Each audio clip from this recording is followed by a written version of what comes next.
Traveler? Paimon? Kinich! Fancy meeting you here. We've actually been looking for you. I'll get straight to the point. I hear you accepted a proposal from Elder Trinidad. Oh, the, Turnfire Knight, you mean. You were still his first choice. It's just... Oh, jeez. It's not what it looks like, promise. Chill, it's cool. I only mention it because there's something you should know. And I suspect Elder Trinidad hasn't been completely forthcoming with you. His true intention is to resolve the Mountain King problem once and for all. Once and for all? You mean this'll be the last Turnfire Knight ever? That's right. He wants to use you to send the Mountain King to the Night Kingdom. To the Night Kingdom? You mean... To his death. Whoa, are you serious right now? You shouldn't go blurting out accusations like that. It could get you in trouble. Too blunt? Okay. I'll phrase it more gently. There is potentially a possibility that Elder Trinidad may be hoping that during the course of the ceremony, you kill the Mountain King dead. But that's ridiculous. He told us the Mountain King is a living symbol of your tribe's glory. And that glory comes at a price. Oh, that's right. The Mountain King is a living symbol of our glory, but even this glory comes at a price. Ah, yes, and Nana wasn't the first.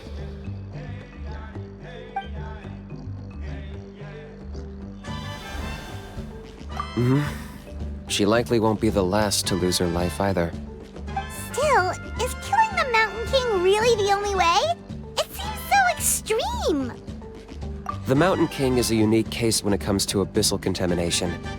It's eaten away at him for so long that it has consumed him entirely, and the damage is irreversible. That evil power has both driven him insane and kept him alive over the centuries. So, to look at it one way, once it's completely purged from his body, the Mountain King will finally be able to rest in peace. In past ceremonies, we've only purged around half of the abyssal power. This was to strike a balance, to keep him alive, but also keep him asleep. Trinidad didn't say anything about how much power he wanted us to purge, but he did say there were some more details to go over before the ceremony. Then it sounds like you'll know for sure soon enough. If he really asks us to kill the Mountain King, what should we do? I know this must come as quite a shock, so I suggest you act like you didn't hear anything for now. But would you have time to visit the chief after your meeting with Elder Trinidad? I'd like to make a deal with you. What kind of deal? One that comes at a very reasonable price. I'm sure you have plenty of other questions, but we can talk more later. Good. See you soon.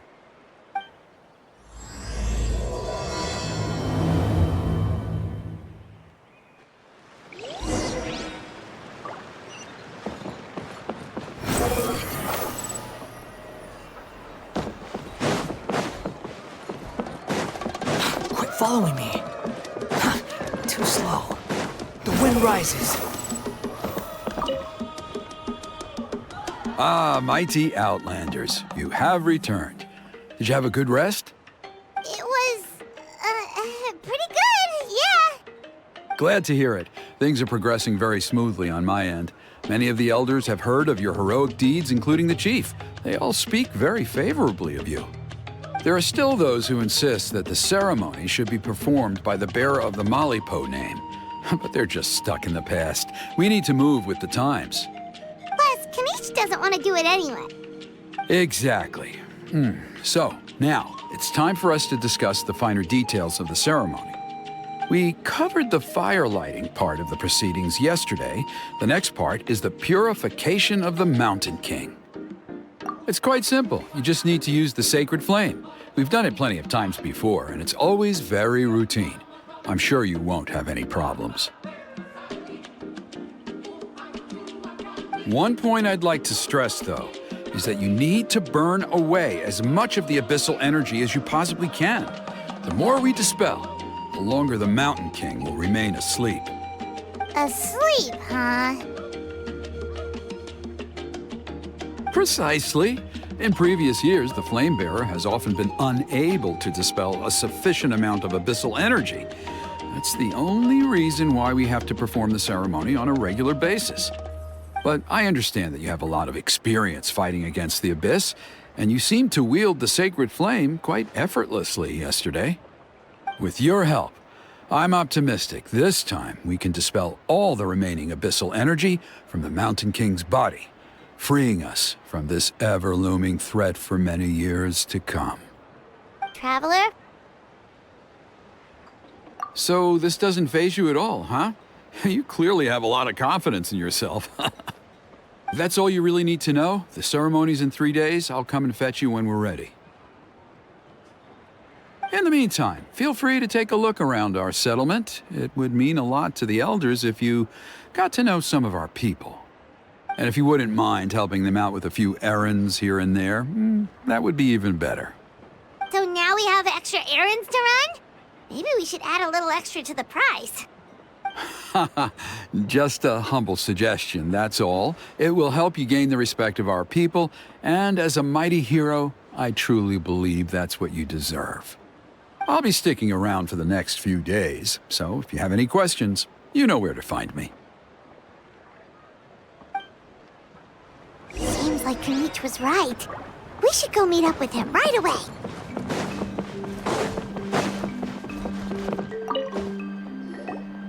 Huh, you're here.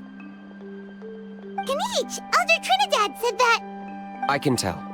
It's written on your faces. Is that the Traveler in Paimon? Forgive me for not being there to welcome you on your arrival. That should have been my duty as chief. Hello, Chief Waina. I only heard the news from Trinidad yesterday, so I asked Kinich to invite you over for a quick chat. I believe Kinich has already filled you in, so I'll get straight to the point. Firstly, I fully endorse your appointment as flame bearers for the upcoming Turnfire Night. However, I would like to request that you take steps to ensure the Mountain King's safety. Every child of our tribe grows up hearing the tales of our heroes, from Yupanqui the Firebringer to Burkina and the Mountain King who fought against the Abyss. This is our history and our heritage, the source of our pride and the center of our faith. To kill the Mountain King would be to destroy our spirit. I would never be able to face our ancestors in the Night Kingdom. Nana's death was a great tragedy, and I do not blame Trinidad for the actions he has taken. Nevertheless, I cannot allow any harm to come to the Mountain King. The very roots of our identity are at stake. My honored guests, please give this matter your serious consideration. Perhaps there is, but despite all our attempts to contain the situation over the years, we've not found it. Right now, I should like to hear where you stand on this matter.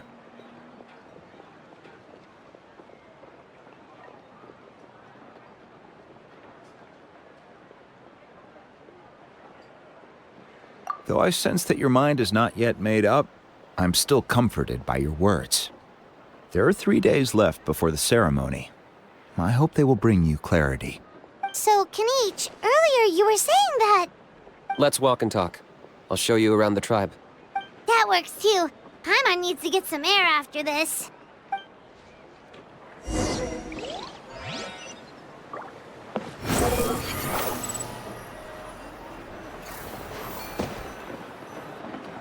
Kinich, Paimon finally understands why you turned Trinidad down. You knew what he was planning, didn't you? That's why you didn't want to be the Flamebearer this time, because it's a double-edged sword. The whole Mora thing was just a sneaky excuse. Double-edged sword is right. But my response wasn't merely an excuse. To solve this exceptional problem, an exceptional price must be paid. I'm working on it. Really? Well, come on then, let's hear it! In a moment. Didn't you have a question you were about to ask me? Oh yeah. What was it again? Oh, right! We need to talk about how he's completely unhinged. I agree that he has a problem. He needs disciplining, so I hired him a teacher. You got him a teacher? Oh, Paimon would love to see him get scolded for bad behavior. Anyway, moving on. When we ran into a house, he said you two were investigating some abyss thing together. Is that related to the whole Mountain King situation? Yes, that's the angle I've been working on. I'm a Saurian hunter, but I occasionally hunt the abyss too. One time I was pursuing some purple demonic dogs when I accidentally entered a hidden space. I did some research after the fact. Apparently they're known as beastly rifts, and there are many of them of all different sizes. That's where those purple dogs were coming from. So, if we can locate one of these beastly rifts, clear the monsters out, and move the Mountain King inside, he'd be able to continue living, but without posing a threat to the tribe. Whoa, that sounds kinda crazy. Would it really work? It's not without its risks, of course. There's a lot of unknowns in the equation. For instance, for all we know, a prolonged period inside the rift could make the Mountain King's condition worse.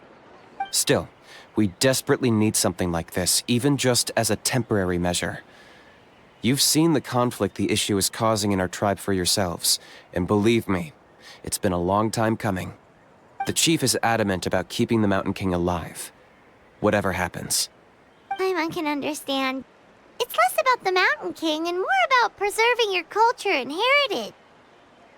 Yes, but on the flip side, you've got people like Elder Trinidad, who is more concerned about protecting the people he cares about now and into the future. And he has every right to take that view. It's one thing to try and preserve the last remnants of a glorious past, but making your kin pay the price for it? No one can seriously tell them that's a fair trade. You're right. There's no easy answers here. Let's leave that to one side for a moment and assume we go with your plan. How do you actually intend to find one of these beastly rifts? Because at least in our experience, the dogs open the rifts when they want to attack us, not the other way around. I think I know a way.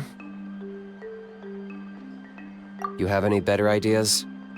Not at the moment, but it just feels like using the power of the Abyss for our own ends isn't gonna end well. After all, the Abyss is what turned the Mountain King into a monster in the first place. People are gonna think you've lost your marbles. If it doesn't end well, then that's the price we pay. Everything in the world comes at a price. Even when Yupanqui, the Firebringer, stole the Turnfire, it cost him dearly. The Mountain King's erratic outbursts have brought tensions within the tribe to a boiling point. Unless this gets resolved quickly, everyone will be stuck in a stalemate. All right, so what's this deal you wanted to make with us? We're hardly experts on exploiting abyssal power. All I need you to do is keep people away from me. I'm getting harassed on a daily basis by people trying to convince me to be the flame bearer. I can't afford to waste all my energy dealing with them. If you help me out, there'll be a gift for you in return. Ooh, what kind of gift? Something well worth your while, I'd say. Just keep doing what you've been doing. Integrate yourself with the tribespeople, so everyone comes to terms with the fact that we have a new flame bearer. That way, I won't have an endless stream of people coming to beg me to join the ceremony, and I can focus on finding a way to summon the beastly rift. Then, when the day of the ceremony comes, we'll move the Mountain King into his new home. Still sounds pretty crazy. Even for a daredevil like you, that's dangerous. And even if it works, what if neither Chief Wyna nor Elder Trinidad are happy with it? Have you thought about what you'd do then? At least the two of them would finally be on the same side of the issue, leaving only me on the opposing side. The tribe needs leaders like them far more than a Saurian hunter for hire like me. Can I take that to mean that we have a deal? For sure. And who knows, maybe we'll come up with an even better solution to all of this in the next couple of days. Great. Well, for the next couple of days, please spend some time among the tribe and lend a hand wherever you can. I'm sure everyone will be swept off their feet when they meet our new flame bearer. Good luck to us both.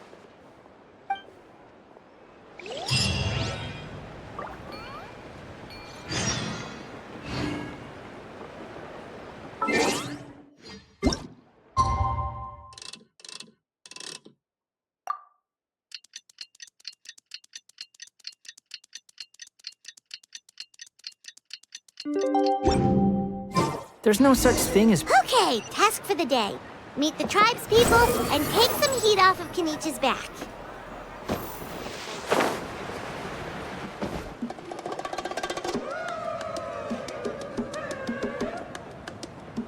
Hoonie, how can you call the Mountain King a monster?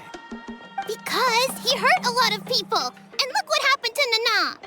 But it wasn't on purpose. The Mountain King is sick, that's all. He's been hurt by the abyss. That's true. But the fact remains that he's now a threat to all of us. How can you be so harsh to someone who's sick? If you don't take back what you just said, I don't know if we can carry on being friends. Toba, Huni, what's wrong? Hoonie's saying nasty things about the Mountain King. It's not right. He's our hero. Once upon a time, maybe, but not anymore. Yesterday, maybe, but not anymore. Toba? Fine. I guess my dad is right. Things change, and you just have to accept it and move forward. As of today, our friendship is over. There's no going back. Oh, come on, cut it out, you two. We have some great news to tell you. The Traveler is gonna be the flame bearer for the next Turnfire night. He's gonna do a beautiful ceremony and cure the Mountain King's illness for good. What? Really? So that's what my dad wanted to talk to you about? To be fair, from what we saw the other day, you are pretty good at climbing cliffs. Probably just as good as Kinich. Wait, speaking of Kinich, where even is that guy? Oh yeah, good question. Is he not coming to the ceremony anymore? We can get him to come, but if he catches you two fighting again, he won't be happy. He'll be sure to give you both a piece of his mind. No, we can't let that happen. I've never even spoken to him before. I can't afford to make such a bad first impression. I didn't mean to argue with Toba. All I said was that the Mountain King has done some pretty bad things. He was the one who turned it into a fight. Yeah, if you weren't friends, there's no way Toba would have come to look for the baby Saurians with you. All right. Well, because it's the Traveler and Paimon and Kinich, I'm sorry, Toba. I'm sorry for all the mean things I said about the Mountain King. Dad just really misses Nana, and I was really upset that she's gone, too. Huh? Oh. I shouldn't have spoken to you the way I did either. It wasn't very nice of me. For the Traveler and Paimon, Kinich, and for Nana. I'm sorry too, Huni. That's more like it. Now you're best friends again. Guess so.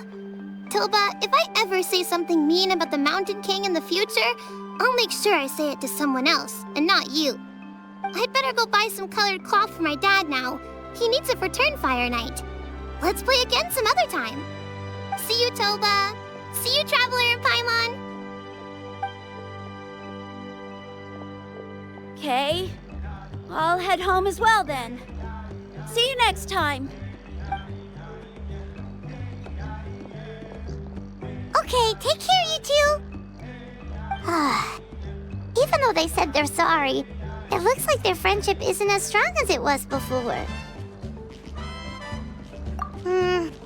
Let's just hope we can solve this once and for all. Come on, let's move on.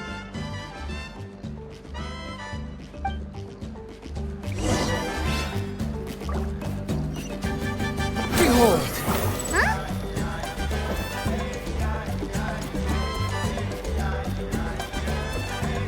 Hey there! What's happening here? A rehearsal for the Turnfire Night dance. Ooh, there's a dance involved? Paimon wants You don't know it? Ah, I guess you're not from these parts, huh? It's rare to see a new face around the tribe these days. I thought everyone would be keeping away. Why do you say that?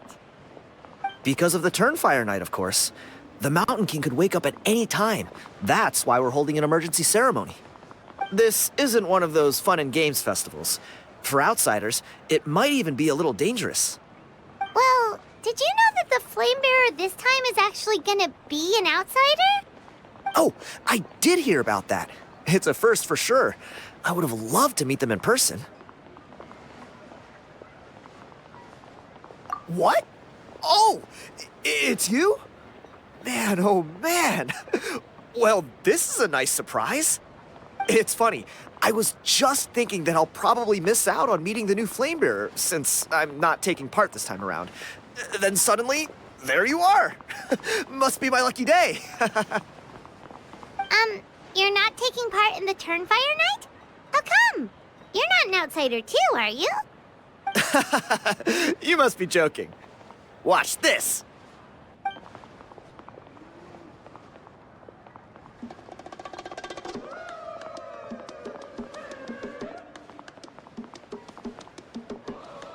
Not bad, right? Yeah, I'm considered one of the better-looking guys who dances beneath the pillars of the sacred flame. Been doing it a few years. Always gets the ladies out to watch. Oh, very impressive. So why'd you quit? Well, I feel like the whole Mountain King situation is getting more and more precarious. It's just not safe here anymore. One of our elders' Saurian companions even lost her life not long ago. The question is, what are we gonna do about this in the long term? But our leaders don't have any answers for us. They're probably too busy fighting about it amongst themselves. The way things are going, it's only a matter of time before it gets violent. So I figured, you know what? Now's as good a time as any to get away for a little while. Go do some exploring. You look a little disappointed. Disappointed? Nah, it's a great opportunity to go see the world. As every male scion of the canopy knows, wherever you are and wherever you go, the only way is forwards. We take pride in that. I won't forget my roots. I managed to get in touch with the Saurian Relics Association. They gave me a simple test. Find a decent quality relic, and they'll make me a member. What's the Saurian Relics Association? You've never heard of it? It's a group of amateur history enthusiasts who do research on the ancient Saurian era. They're all about collecting relics and remnants from that age.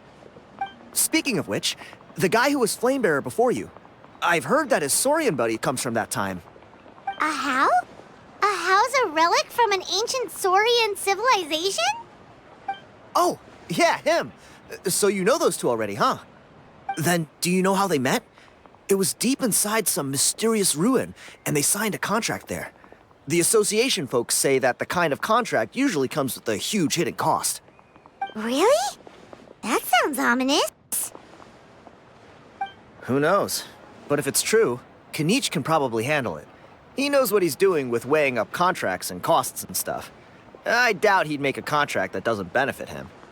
Strangely enough, I actually happened upon a strange mural a while back, and it looked to me like it was depicting a Saurian and a human involved in some kind of Saurian-era contract ritual. Oh, does that count as a relic then? You bet it does.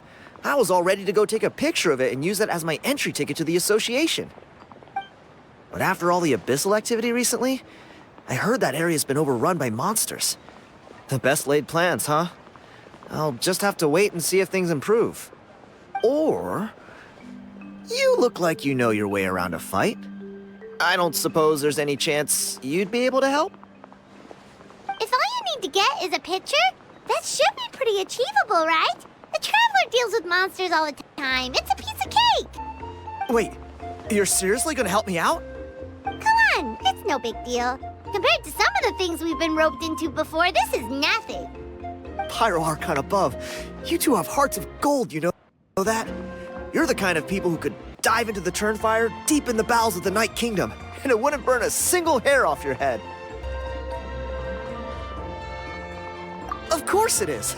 All right, come with me. I'll show you the way.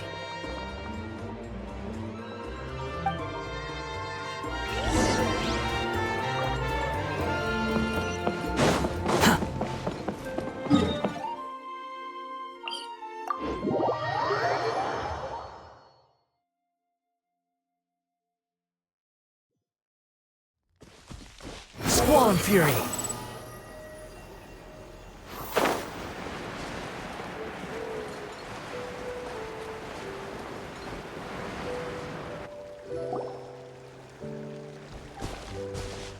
There it is. It's inside these ruins. As you can see, the place is crawling with monsters. Alrighty then. Stay back and take cover, Tiago. This could get dangerous. We'll take care of him. Great minds think alike. I'm not about to cramp your style.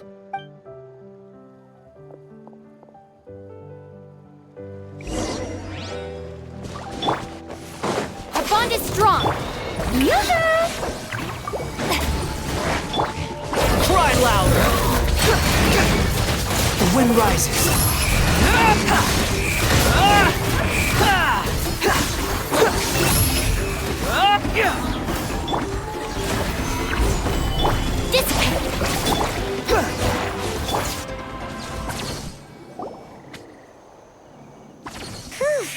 That should be the last of them. It's a good thing Tiago had the sense to stay in his hiding place, or things could have gotten really hairy for him. Hey, look! That's gotta be it, right? Definitely looks like a mural. True. Now that you mention it, most ancient murals take up a whole huge wall. This looks more like someone with a paintbrush got bored and started doodling. It does match the story he told us, though. There's a Saurian and a human. So, is that supposed to be what an ancient contract ritual looked like? Whatever. We're not here to decipher it. Just photograph it.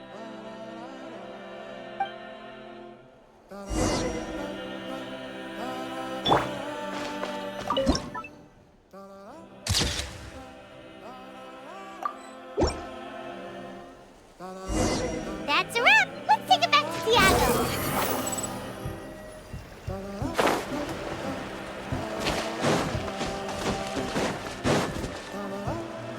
You've been robbed?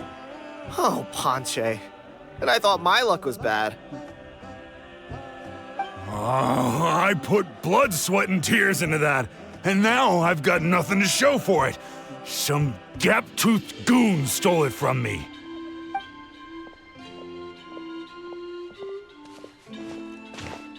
Tiago, is this the picture you were looking for? Let me take a look. Yep, that's the one. Pyro Archon above, you two are superhumans. Hey, Ponche, come and say hi to these guys. They're gonna be the new flame bearers, and they're tough as nails. Wait, are you the Traveler and Paimon? Huh? You already know each other? I don't think so. My nephew Toba's been telling everyone about you. He says you're crazy strong, super friendly, that you helped him out, and that you're gonna be our flame bearers this Turnfire night. Oh, so you're Toba's uncle. Great to meet you, sir. Sounds like we managed to make a bit of a name for ourselves.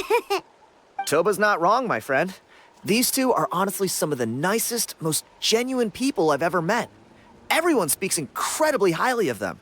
Seriously. If you're comfortable telling them about what happened, I guarantee you they'll sort it out in no time. Really?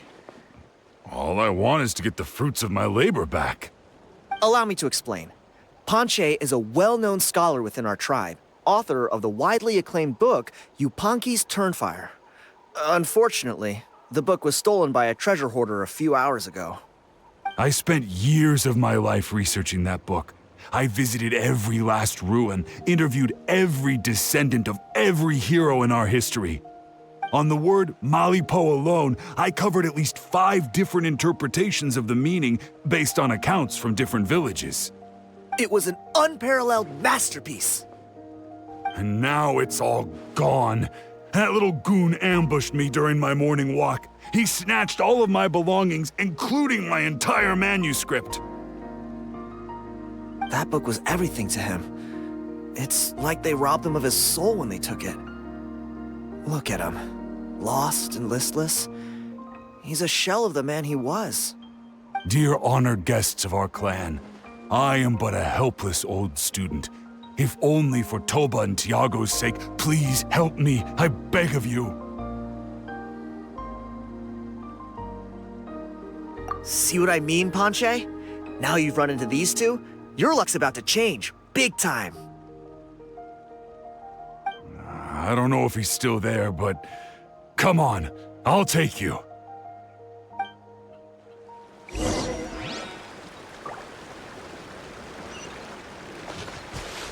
The wind rises.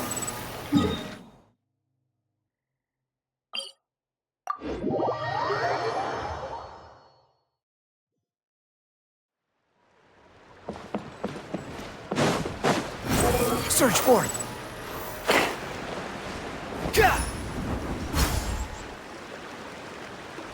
Hey! You thieving rat! Give me my things back!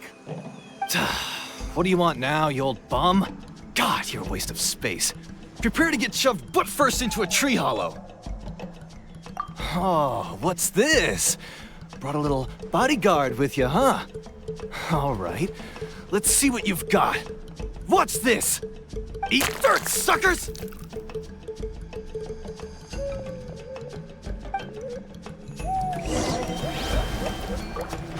Hey, he's trying. Stop, please! By all the warriors, heroes, gods, and kings, I can't run any longer. Please, I don't have your stuff anymore. Have mercy. Oh, yeah? Well, where is it then? I threw it away. You threw it away? The old bum's bag didn't have a single mora in it. Just a tatty old book, worn out pens, and some old rags. All that time lying in wait was for nothing. I was so mad, I just threw all of it away. Is that really the truth? Okay, then. Where did you throw it away? The same place you found me. Look, I swear on the Pyro Archon, it's the truth.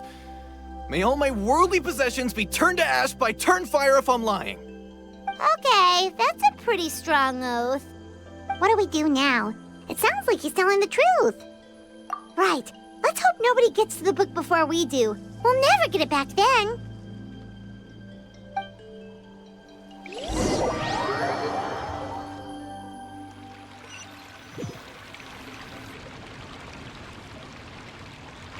Although the Turnfire is a heroic symbol in Hoytzatlan, it always comes with the more ominous implication of eventual tragedy. This holds true for all bearers of this ancient name in recorded history. Each one of them died of non-natural causes, as if the specter of the Turnfire was always lurking in the background. This appears to suggest the existence of some higher power that is always watching the name-bearer, examining their actions, and eventually demanding payment in return. None can escape this payment, unless, perhaps, they could honestly swear by Turnfire to never make a single mistake in their entire life. Yupanki's Turnfire. What an incredible work on ancient name philology. I can't believe it was just lying there for me to take. Let me see, the author is Ponche. Nice. A gentleman and a scholar. Silence, book muncher. The great Kahula will suffer your droning voice no longer. Do you truly find no joy at all in perusing such rich historical records? Joy? What joy is there in this pointless drivel? Well, it makes a pretty shocking prediction. Every bearer of the ancient name Malipo eventually meets a grisly end. Maybe that's the price you pay for the name that means price? What? You're saying Kinich will die a violent death? So I'll finally get to take over his body? When will that glorious day arrive? The great Kahula demands to know! Wow, you are just irredeemable, aren't you? An agent of chaos down to the core. You make us Abyss Order folks look like saints in comparison. Silence! insolence, maggot! To presume that anyone compares your kind with the great Kahula is sheer vanity! And if that day ever comes, oh, your doom will soon follow. You don't need to lecture me about Doomsday. Here's what I know, based on countless historical texts. All civilizations will be reduced to rubble by the passage of time. From ancient kingdoms, to heavenly thrones, to worlds beyond, there are no exceptions. But from the ruins of every civilization, the dust will rise and never settle, thus transcending the confines of time. That dust is what we call a civilization's spirit. And you, great Kahula How, are one such speck of dust from a bygone age. I've paid dearly for the chance to observe you up close. Now, let me take a good look at you. We'll see whether any memories of that age still remain inside you.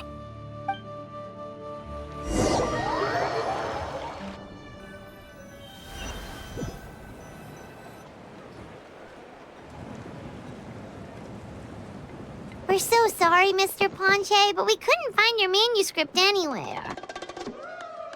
Does that mean all of my hard work was for nothing? You gotta stay positive, Ponche. You might have lost the book, but the brains behind it are still intact.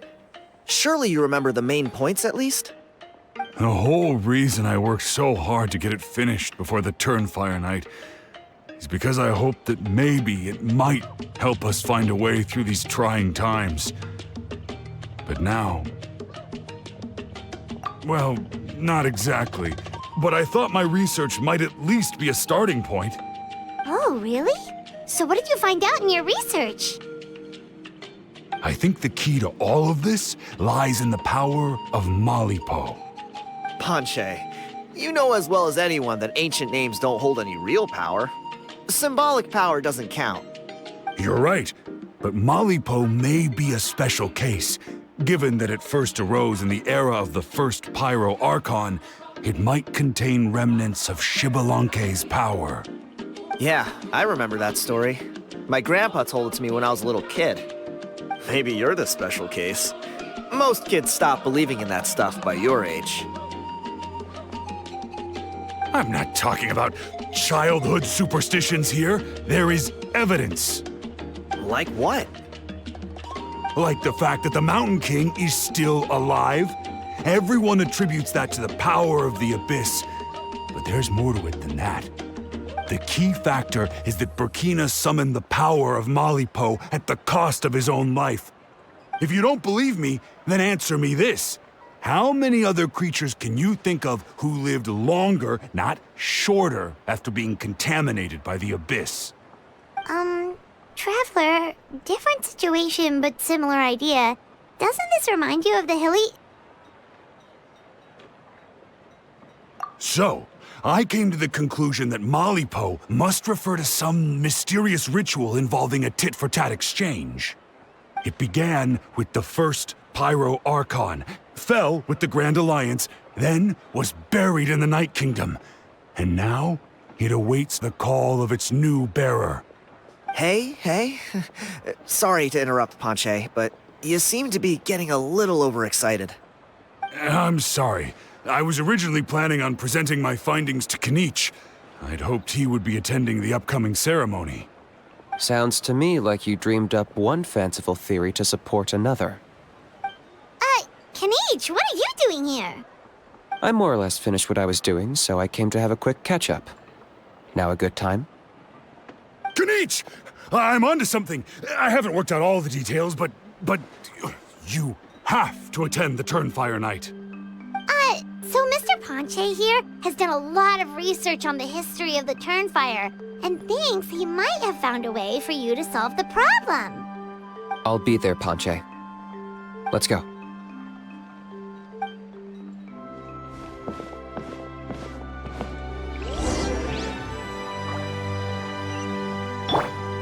Squall and Fury!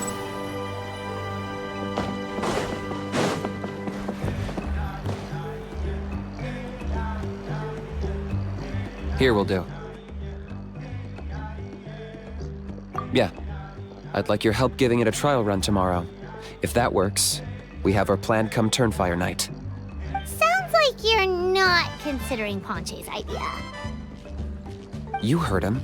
He hasn't worked out the details yet. We need a more practical solution with concrete steps to follow. Yet? Are you saying you think he might actually be onto something? I think it's possible, based on something I know about the war 500 years ago.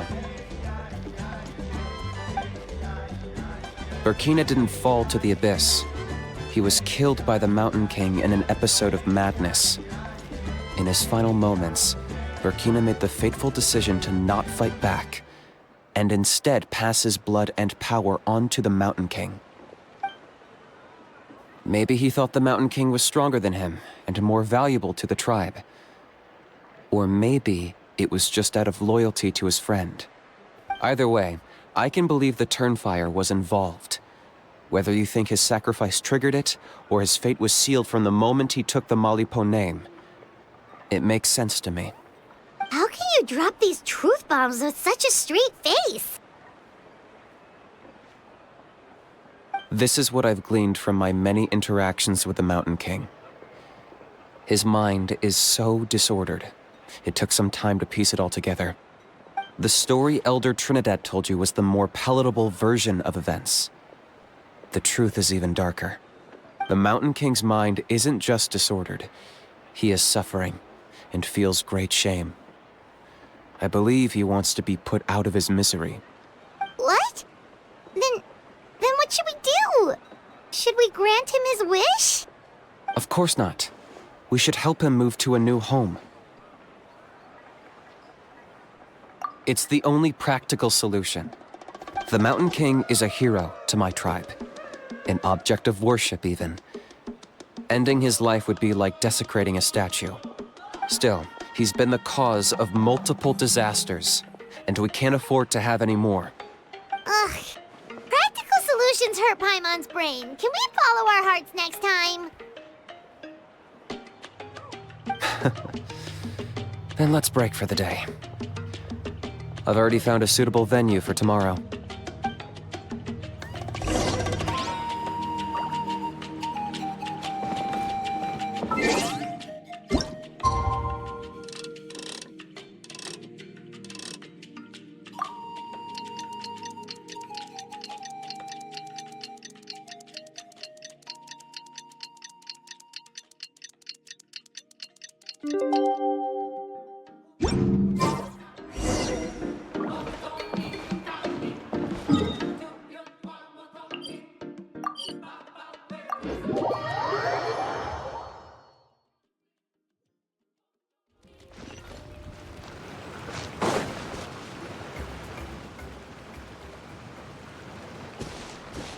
You're here. Very punctual. Oh, so the gruesome twosome come crawling back. Here to make amends after the gross irreverence you displayed last time? Very well. The almighty Dragon Lord Kahula shall grant you the audience that you seek. Now pucker up and kiss our feet. Kinich, didn't you say you found him a teacher? He's just as out of control as ever! Hey! No one gets to discipline the almighty Dragon Lord Kahula. No one! Maybe because I've never had a gentle-natured companion like Paimon to compare against. Is that a compliment? Yeah, I see what I'm missing out on now. And it's a lot. Kinich! We could drown this measly flying ant in one droplet of spit! How dare you compare her to the almighty Dragon Lord Kahula? Oh, just wait till I possess your dead body! I will commit heinous atrocities! Tear down your legacy! Destroy your reputation! Wreak havoc on your...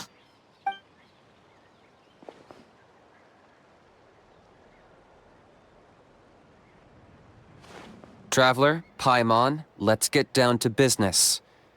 Once we've opened the beastly rift, you're welcome to toss a how in there for a couple of days. With pleasure. You don't need to ask twice. I got my hands on this device in a trade. It's meant as bait, but it'll also stabilize the abyssal energy. The Rift Towns will tear through space to get to this. Once they're here, we take them out and claim the Rift for ourselves. You'll find out soon enough. First, let's try this out.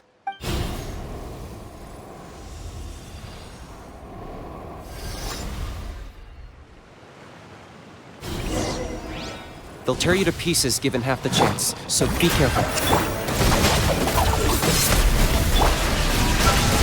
Solidify! Wedge it, vermin! I got him cornered!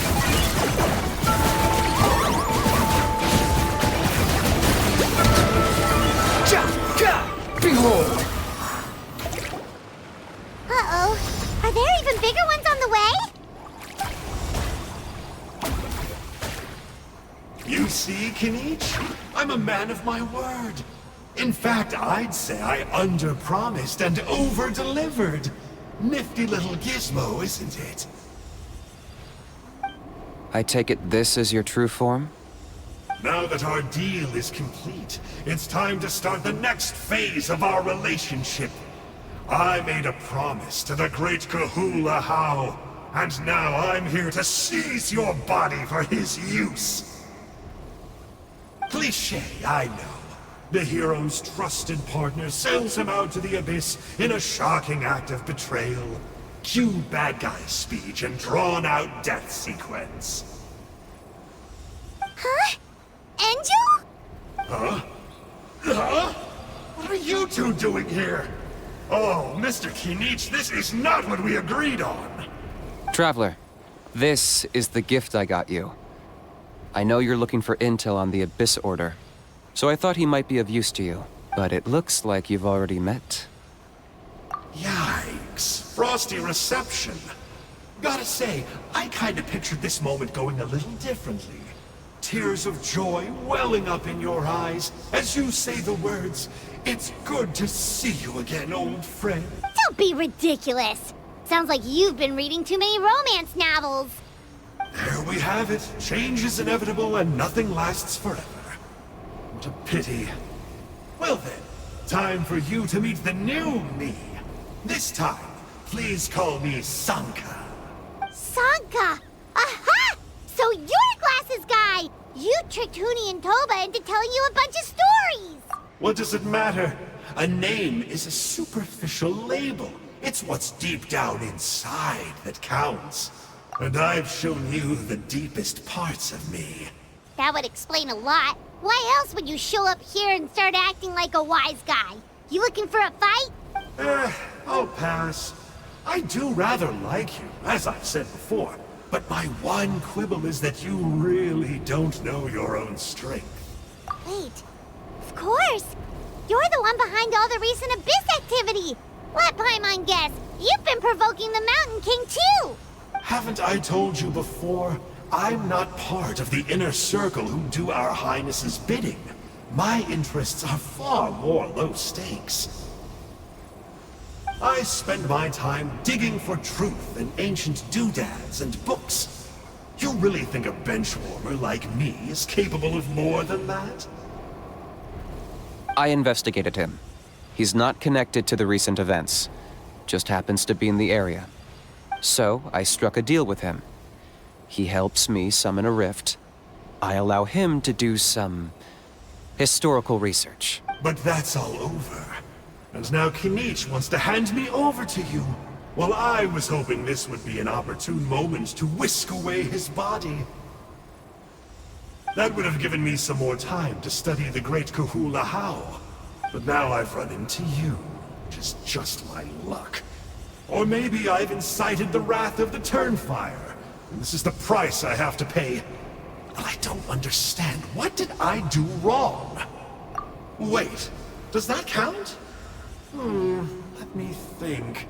How? You are the worst of the worst! Colluding with the Abyss Order against Kinich? How could you betray your partner? There is no betrayal. The almighty Dragon Lord Kahula How is a partner to no one. Don't worry, I told him to act as bait.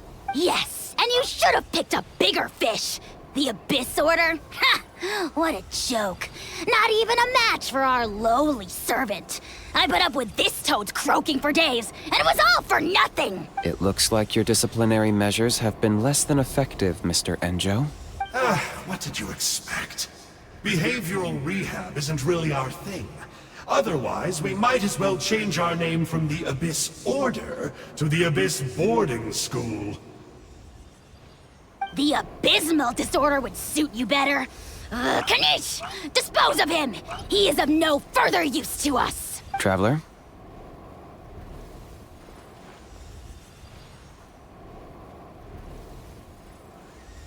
Hey now, I may be a lowly clerk, but don't underestimate me. I could never beat you in a straight-up fight, but when it comes to running away, I won't lose to anyone. Do me a favor and remember how fast I disappear. Maybe then you'll show me a little respect next time.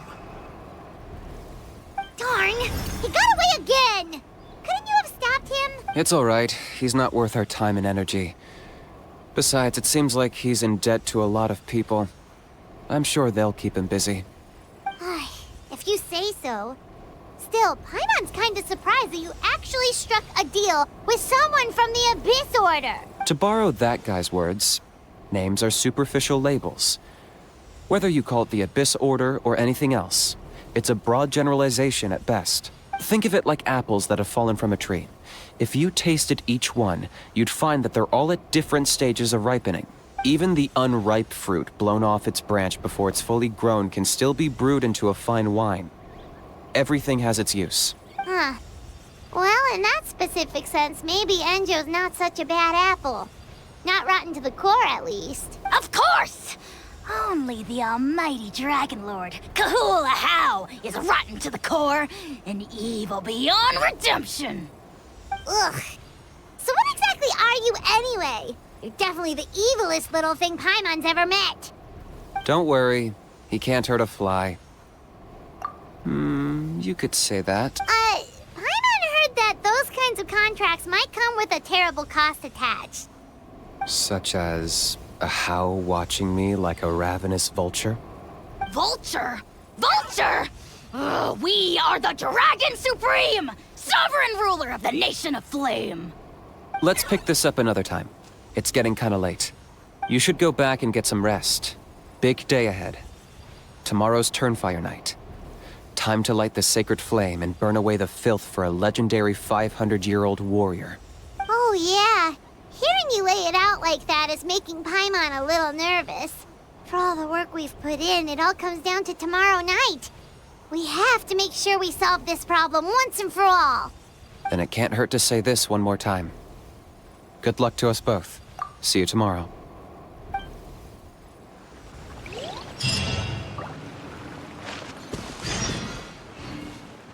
What happened to getting some rest?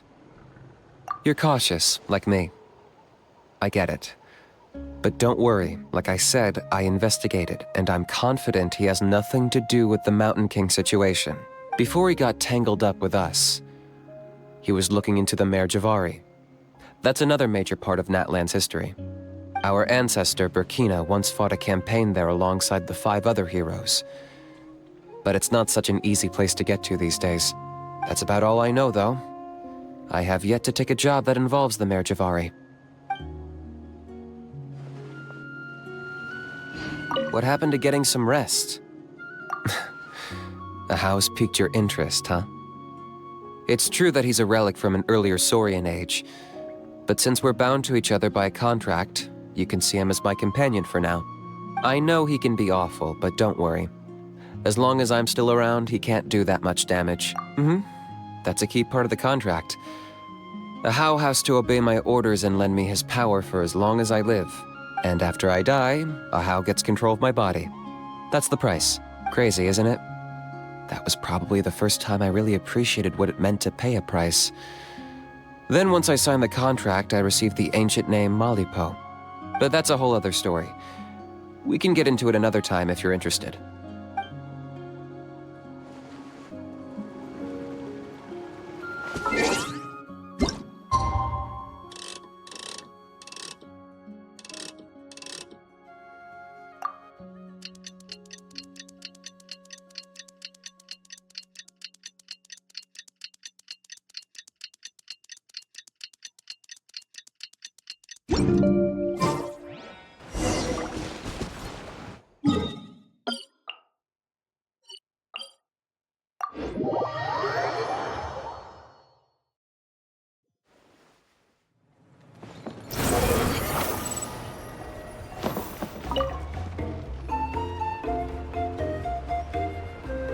Ah, at long last, you're back.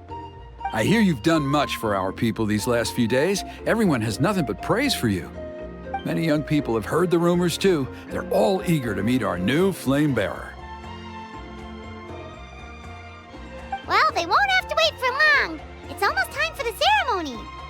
We really hope we can resolve the Mountain King situation quickly and smoothly. Seems like a lot of people have been worrying about it, huh? Well, it's nearly time. So, if you're ready, then follow me to the ceremony site.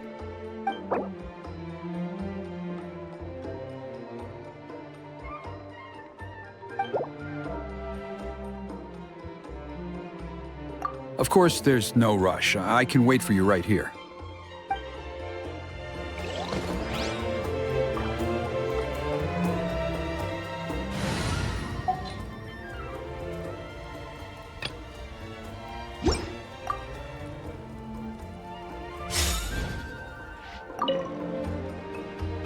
Are you ready?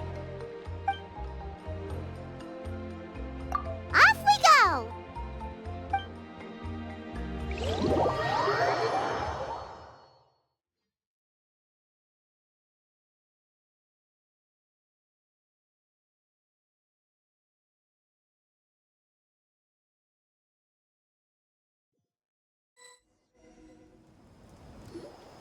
Here we are. Our honored guests have arrived. I have heard much about your fine work over the past few days. I hope you'll allow us to thank you properly after tonight's ceremony. Don't worry about it. Getting this huge venue ready must have been a huge task. No need to make extra work for yourselves on our account. Oh, if it means getting the Mountain King issue resolved, no cost is too great to bear. A resolution will come in due course. But every great fire starts as a tiny spark. No one would disagree with you if that were possible, Chief. But it's been far too long since we've seen a real step forward. Look around you. Can't you see how our numbers have dwindled since the last Turnfire night? The ceremony was arranged on short notice. Many are away from home and could not make it back in time. That may be so, but still. Good evening, Traveler in Paimon. Kinich! Not a moment too soon. Chief Wayna, Elder Trinidad, could you give us a minute? I'd like to give the Traveler a few pointers as the previous Flame Bearer. Very well, but make it quick. Let me know when you're done and we will begin the ceremony. Let's step to the side. Has anyone gone over the key steps of the ceremony with you yet? Yeah, Elder Trinidad did, but, Paimon seems to have forgotten them. What a surprise! The flying ant has an ant-sized brain. If you don't want your tongue to be burned off by the sacred flame tonight, I suggest you stay quiet. See those sacred flame pillars? Once you've lit the fire, go light each one up in turn. Once that's done, head down into the cave where the Mountain King slumbers, light the braziers along the way, then bring the flame to the final altar. Then the ceremony is complete. That sounds simple enough. The process isn't complicated, but remember, you mustn't turn back at any point. If you miss a pillar, you can't light the next one, then come back to it. You have to keep moving forward, or it's seen as disrespecting our ancestors. If that happens, you won't receive the blessing of the Turnfire, and you'll have to start over. I made you a diagram that summarizes the steps. Take a look.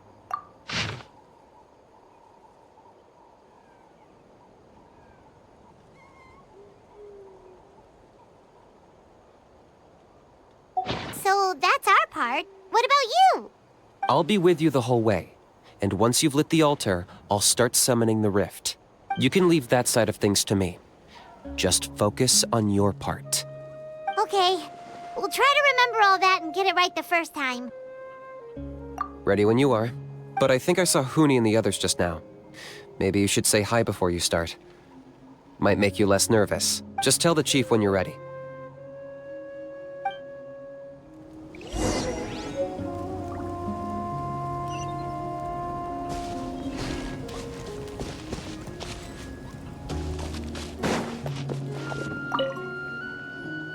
How are you doing?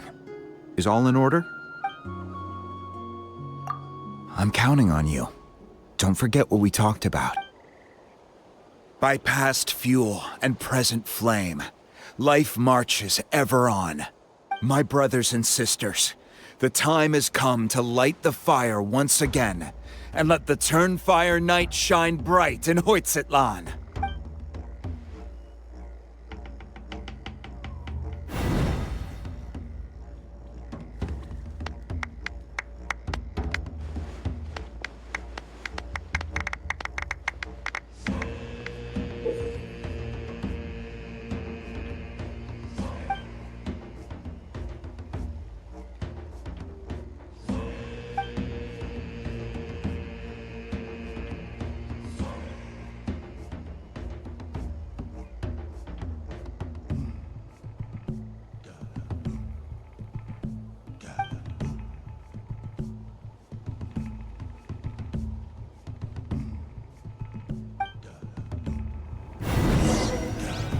Go get the sacred flame.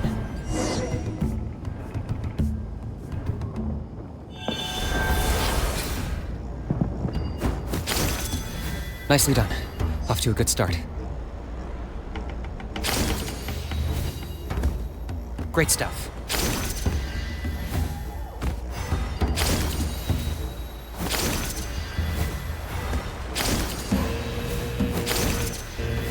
You're over halfway. Keep it up.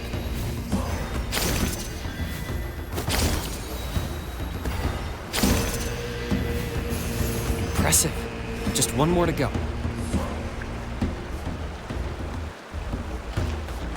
Come on, one last push. The final sacred flame pillar is up ahead.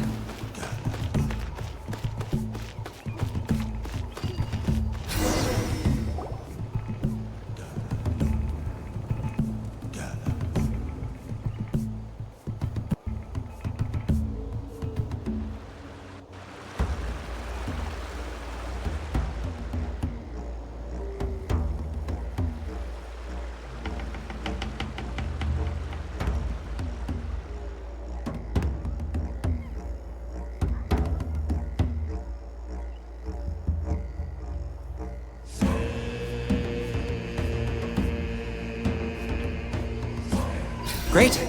All the pillars are alight. Next, it's down into the canyon and head for the Mountain King's cave.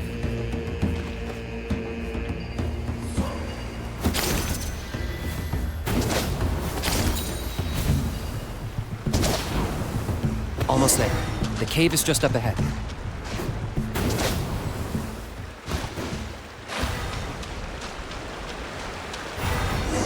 The Abyss presence is growing strong. We should deal with the contamination first.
There's the altar of the sacred flame.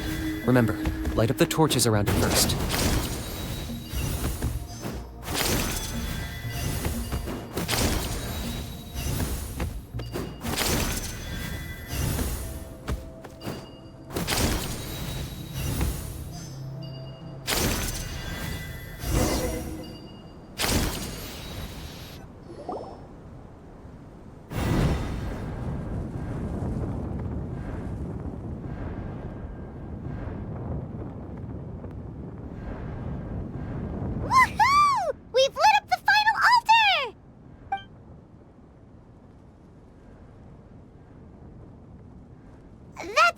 King up ahead, right? That's him. Kangamato, king of the Yumkasaurs from 500 years ago. He's very powerful. Paimon can tell. He's huge. Let's tread carefully. We don't want to wake him up. You've made it at last. You did even better than I expected. Traveler, now comes the final and most important step of the ceremony. Please use the power of the sacred flame to cleanse the Mountain King of abyssal filth. There's no need this time.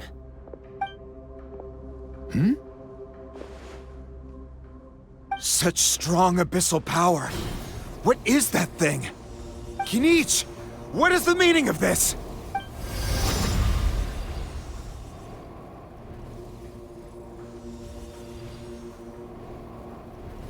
Is that a beastly rift? Chief Wyna, Elder Trinidad. This is about to get a little dangerous. You should step back. What do you think you're doing?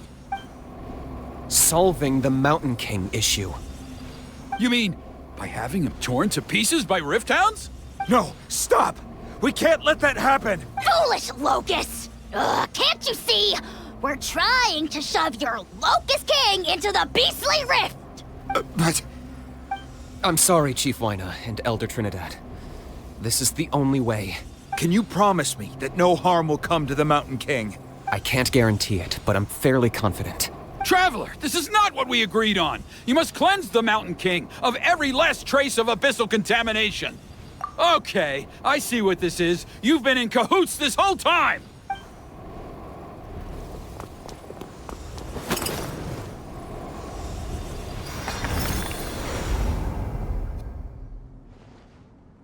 Ugh, you imbecile! What have you done? Oh no! The device is destroyed! You forced my hand. I had no choice. Elder Trinidad! What are you doing?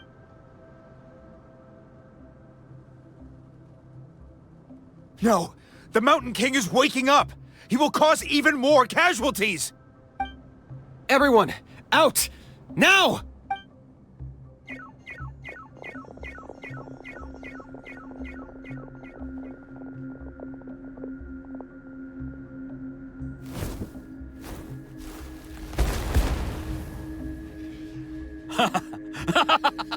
Well, it seems there is only one way to awaken you all from your willful blindness. More sacrifices must be made.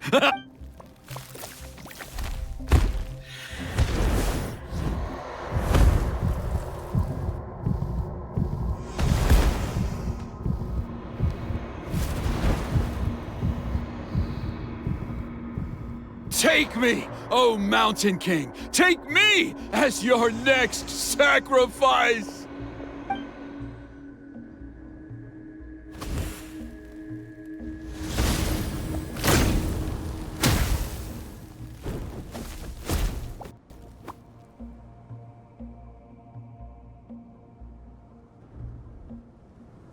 Everyone's still outside.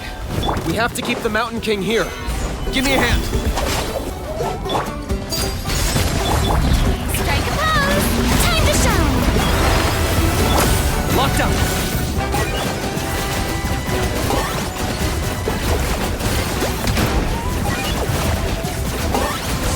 Watch out for the fruits he's spitting out. I can use those against him.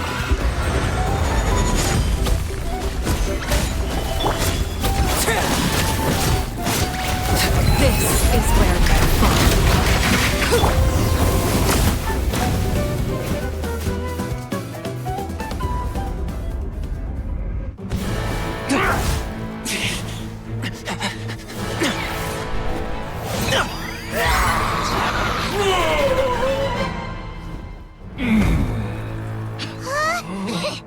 What do we do? We can't open the rift!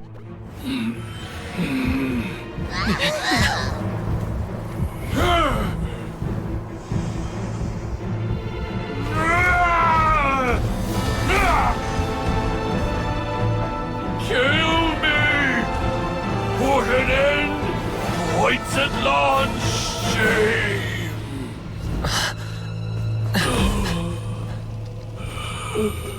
By past fuel and present flame, life marches ever on. Oh, Burkina, I must atone.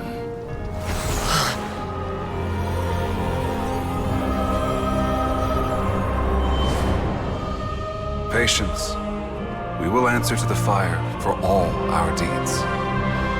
Even if one day I fall behind, never look back. Keep moving forward, as we are now.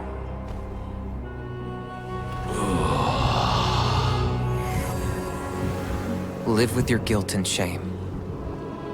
This is the price to pay.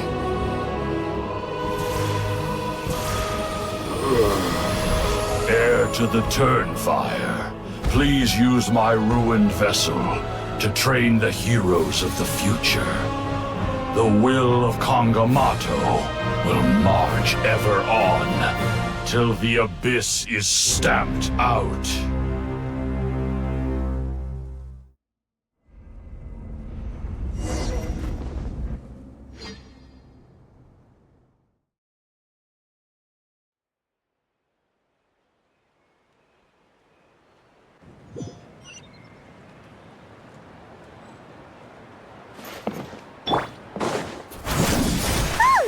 Pretty eventful day yesterday, huh?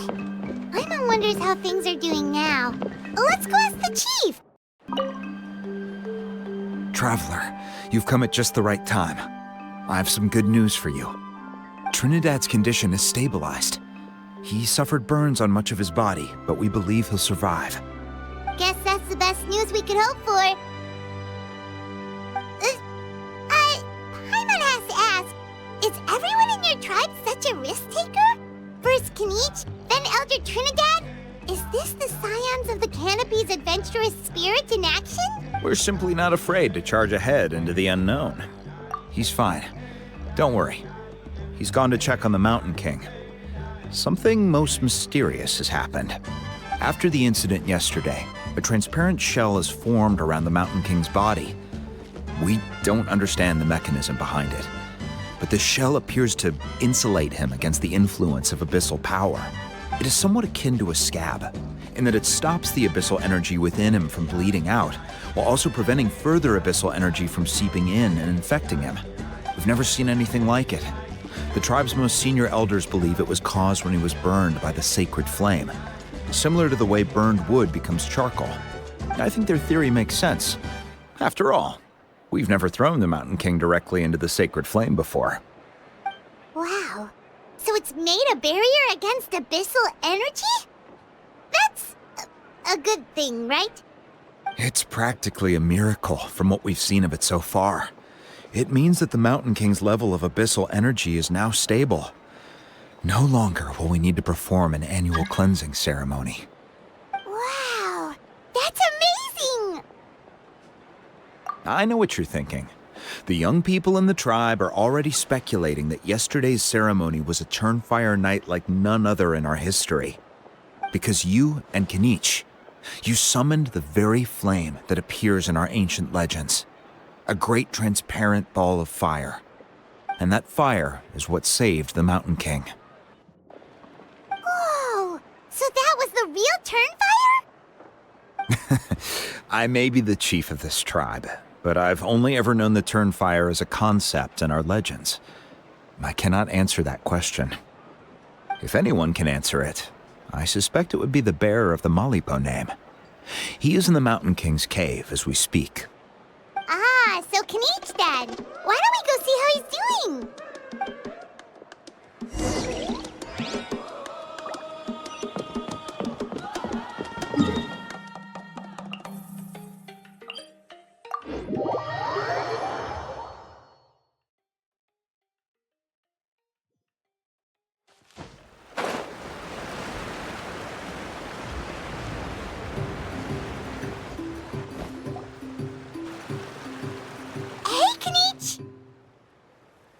Hey yourselves. You two doing okay after yesterday? We were gonna ask you the same question. You scared Paimon half to death when you rushed into the fire. Sorry, I couldn't just stand and watch the Mountain King get burned alive.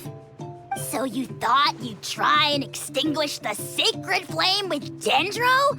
Or is that an attempt to make the almighty Dragon Lord Kahulahow die of laughter? The sacred flame only possesses a fraction of the Pyro Archon's power. It's not as if I was fighting the Pyro Archon herself. Kinich, when you you went into the flames, were you intending to, Intending to what? to,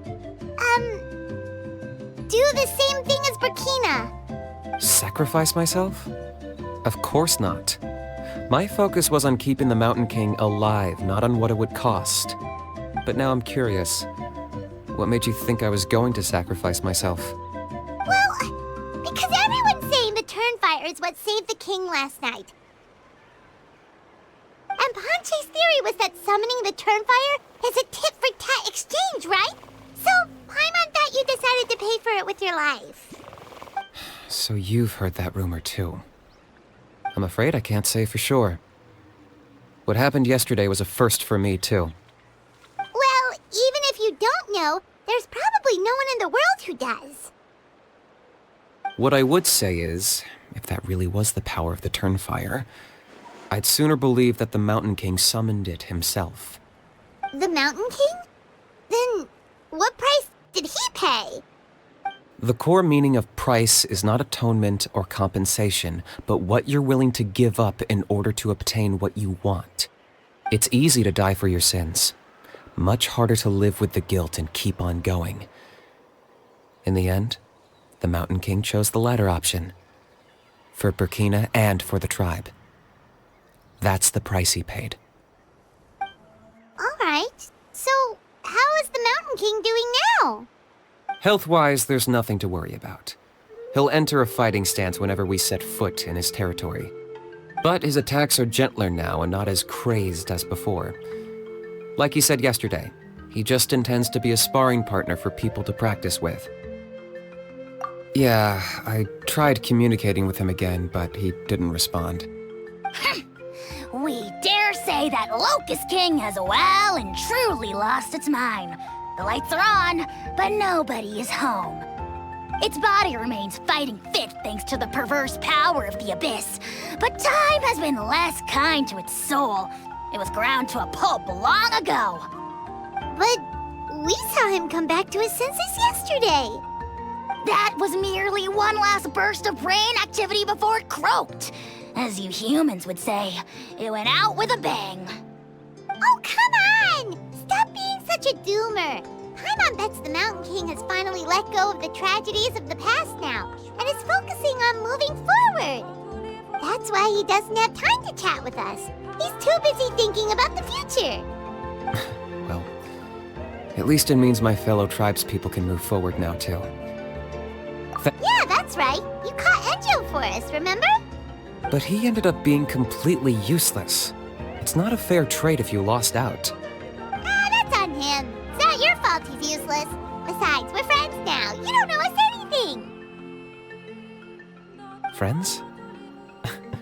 But your friendship is an even more valuable gift. I can't in good conscience accept it for free. So promise me, if you need anything in the future, you'll come to me. For you, I'll do anything.